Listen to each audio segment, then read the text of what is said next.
In the cold, elegant heart of Milan, behind towering gates and candlelit dinners, one family seems to have it all: wealth, power, and legacy. But beneath the surface lies a story of silent longing, quiet rebellion, and a woman's rediscovery of herself. This is I Am Love, a slow-burning symphony of identity, desire, and the price of breaking free. The film opens with bustling preparations at the opulent Recchi estate. It is a birthday celebration for Edoardo Recchi Sr., the patriarch of a powerful old money textile dynasty. His presence is still commanding, even as age begins to catch up with him.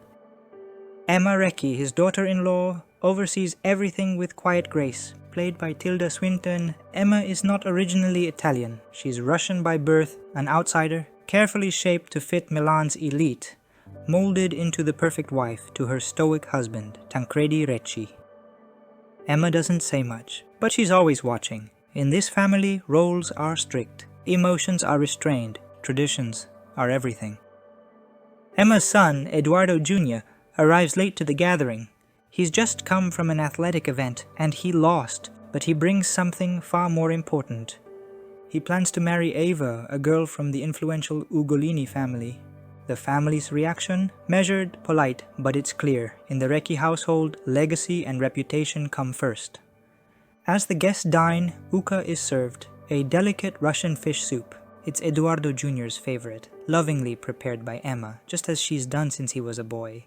That night, the patriarch makes a shocking announcement. The family business, long expected to go solely to his son Tancredi, will now also be passed down to his grandson, Eduardo Jr.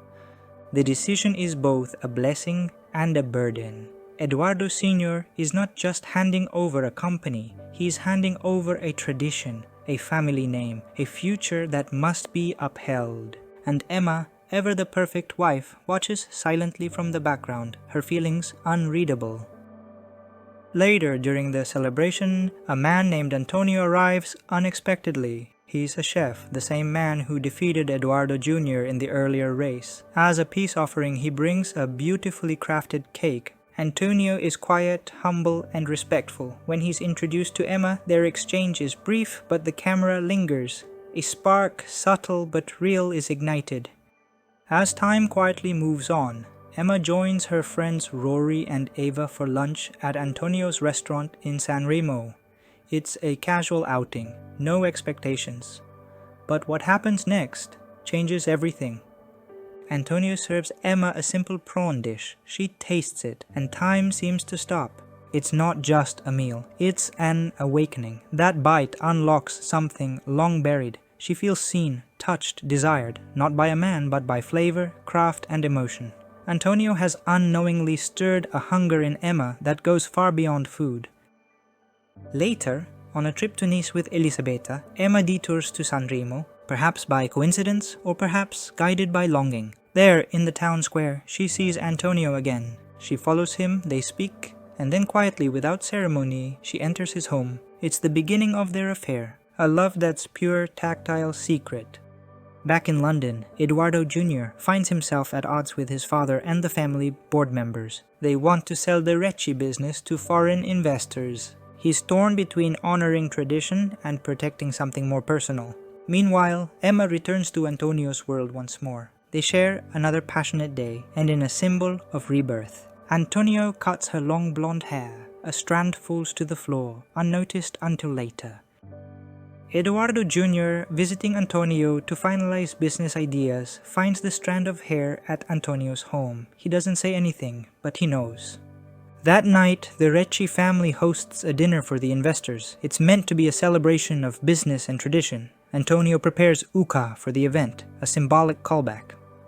When Eduardo Jr. sees the soup being served, he understands everything. His mother is having an affair, and with his friend.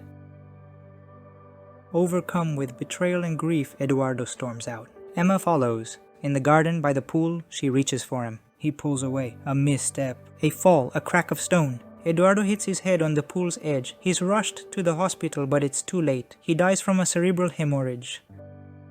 The family is shattered. Emma is consumed by guilt, grief, and the irreversible consequences of her pursuit of selfhood. At the funeral, Tancredi tries to comfort her, but Emma no longer wears the mask. She tells him the truth. She's in love with Antonio. His response is cold, cruel, final. You don't exist. With that, her place in the family vanishes. Emma returns home only briefly. She changes out of her formal clothes. Her housekeeper silently helps her pack. She walks through the home not as a mother or wife, but as a stranger. Before she leaves, she shares a final glance with Elisabetta. No words, just understanding. Her daughter, once silenced herself, now watches her mother reclaim her own voice. As the credits roll, we see Emma and Antonio lying together inside a cave, safe, hidden, and raw, far from chandeliers and expectations. No titles, no roles, just two people choosing love over legacy.